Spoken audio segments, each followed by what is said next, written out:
Hey, all you space cats. Welcome to season 6 of the Black Hole Podcast.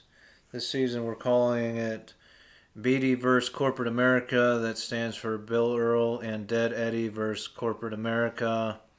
My musical name I've adopted is Dead Eddy. And we have on the show this season a friend of mine. He's a great tattoo artist, great graphic designer, awesome musician. We've teamed up on this project that we're doing. Bill Earl is here, so say hello, Bill. Thanks, Dead Eddie. How you doing? Good, man. So we're gonna read a script that we wrote here to introduce our project, and this is intended to be like a short video intro. It's like a courtroom setting. I'll read the description I had for the screenplay, and then we're going to get into our lines here, and then we'll get into the rest of the podcast. So, Bill Earl and Dead Eddy versus Corporate America. This script is meant to be a short video to introduce an album made by Bill Earl and Dead Eddy. The setting is a courtroom, or if we can make a budget for an actual courtroom. If we can't make it, it can be a three-way conference call. One video feed is Judge Waspner, one video feed is Bill Earl and Dead Eddy, and one feed is the attorney representing Corporate America, Mr. Knight. All three feeds are edited together, but sometimes you can see all three feeds at the same time. Bill Earl and Dead Eddy are wearing suits, while Bill Earl has a guitar strapped over his shoulder. Mr. Knight wears a suit, and Judge Waspner wears a black robe. The judge introduces the case. This is Judge Waspner. We are here for the case of Bill Earl and Dead Eddy versus Corporate America. If the defendants would like to begin. We made a music album as a fundraiser for a comprehensive video series that explains exactly what is illegal in the United States. We believe simple 20-minute videos of a lawyer explaining, for example, murder 1, murder 2, and so on, or simple assault should have been produced decades ago to inform people of what is illegal in this country. Yeah, you can't just go around arresting people without trying to inform them about the law. You shouldn't have to go to grad school and get a degree in law just to understand what is illegal and stay out of trouble. The legislature is secretly passing laws in this country without trying to inform people of what the laws are. Sure, they publish them, but we want a centralized resource where people can go to watch simple videos that explain the law in case they can't read or don't have time to read the huge volumes of law this government has passed. Judge, your branch of the government is out of control, and it should interest you to have these videos made. This is why we have appealed to the Supreme Court, because they simply aren't valid without providing the information people need to know.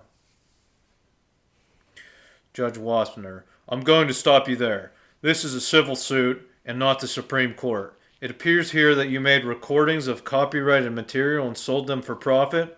You recorded popular advertising jingles. Is that correct? As we said, we sold the album as a fundraiser, not for profit. These jingles, as you call them, are actually complex tools of hypnosis. That's right, Judge. These corporations are using copyright law to hypnotize the masses into using their products. First, they broadcast these catchy pieces of music to huge portions of the population. Now imagine the baby in its crib in the same room as a television or a radio. This child is getting imprinted with the jingle. Then the jingle goes away for 8 years until it is used again for advertising, and this time the kid sees the product and associates the jingle with it. Then, 10 years later, when he has money to play the jingle again and has a sudden urge to buy the product, they have different generations of jingles and are probably tracking how effective their hypnosis strategies are. This Judge Waspner. Gentlemen, this is not the time for accusations. This is a preliminary hearing and specifically the discovery phase of the case. Mr. Black represents corporate America. Mr. Black, how would you like to proceed? First of all, these accusations are outlandish. We would like to have a full accounting of monies collected from the reproduction of our jingles during the discovery. Judge Wassner. Mr. Earl and Mr. Eddy, what do you request at this stage in the trial? We would like to see exactly how much these companies spent on advertising over the radio waves or television airwaves since their founding or the beginning of the mass transmission of these waves.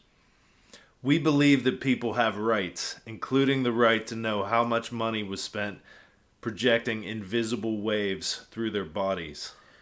We don't need to see the money they spent on cable advertising, but we want to see what they spent on advertising over the wireless systems since they were developed. Judge Wassner. Very well, I am ordering that this information be provided to both sides. That concludes this preliminary hearing. So in the same courtroom setting, Bill Earl and Dead Eddy play each of their slowed down versions of popular advertising jingles. Each jingle is its own individual video. So that's the project. That's the intro to the project. We'd like to make that little script into a short video to introduce our jingles, and on the next, for the rest of the season, each podcast will start off with one of the jingles we've recorded. We've recorded a couple already. They sound pretty cool. So we want to make that short video. So we're and then after that initial 5-minute video, we'll have just 1 minute, 1.5 minute little videos of us playing the jingles in the courtroom. So we're looking for, video production people, a director that might help us make this video, and help acquire the setting or edit and things like that. We also want to release this album, if you can call it an album, on the internet. We think that possibly we may be blocked from certain video and file sharing platforms because of the nature of the subject matter.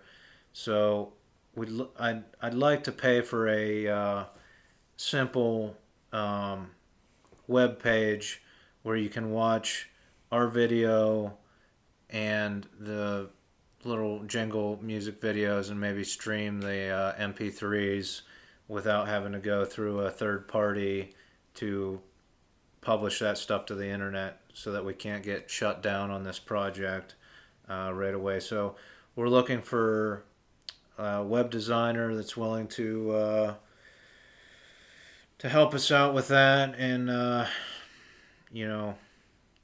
develop a web page like that. So if you'd like to help us, you can contact me through my websites, mitchformayor.com. It's Mitch number 4 mayor.com, almavoter.com, trafnet.org, plotm.com. There's email forms there. All the money that we raise from this, if there is any money raised, will go towards creating these legal videos. And it's a simple concept, and I'll get into that in a minute. But the other way you can help out is to send us emails, letters. You can send emails to thenovelm@gmail.com. And what we're looking for here is interesting accounts of times you may have been hypnotized by corporate jingles. So maybe you heard that jingle while you were walking down the street and you had a sudden urge to go in and buy a cheeseburger at a specific place. And then when you looked up at the big menu board, the big television screens, you became deprogrammed and you were unhypnotized. And you can give us a story about that, or you have anything, Bill?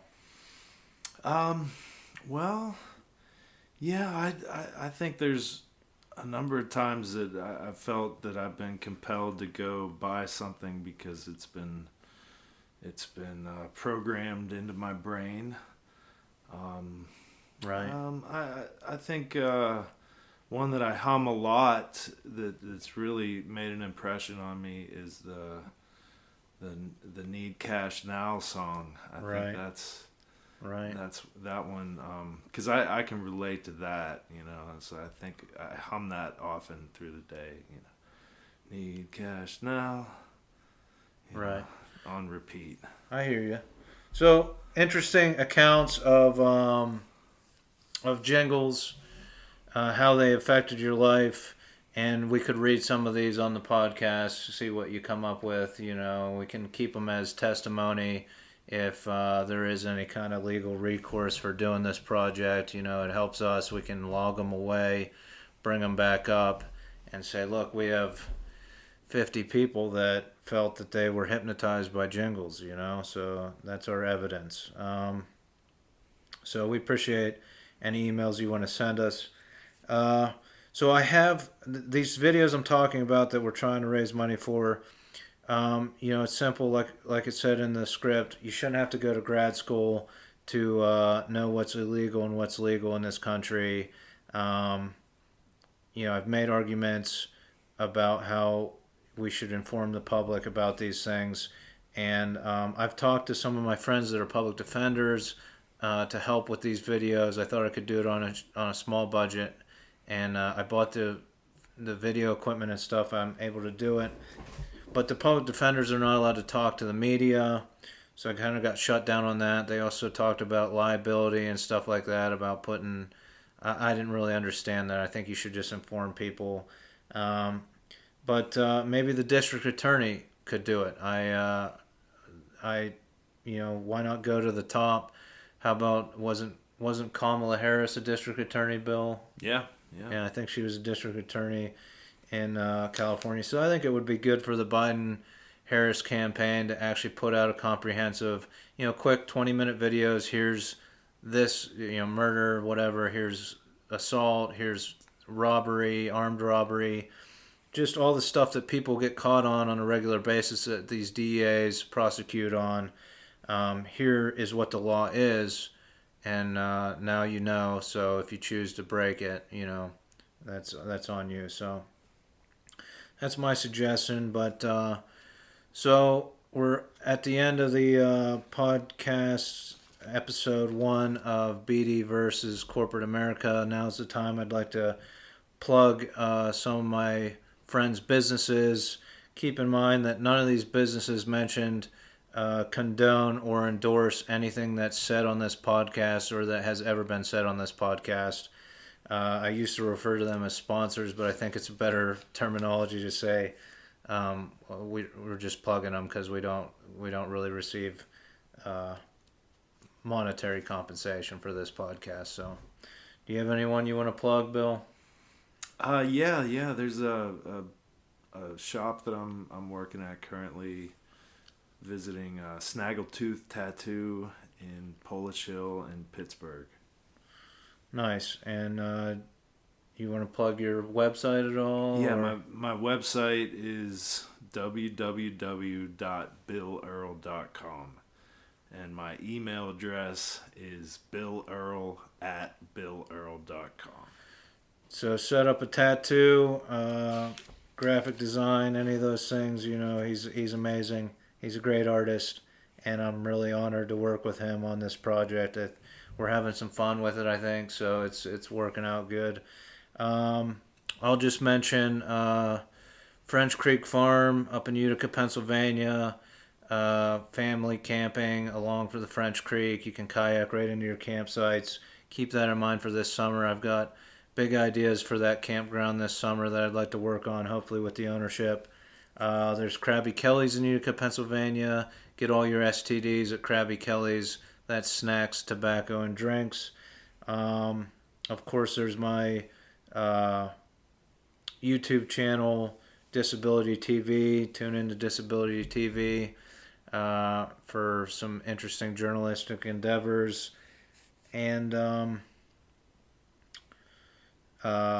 Neon Grouse embroidery and screen printing. If you need a logo design, embroidered or screen printed on a garment of clothing, go to neongrouse.com.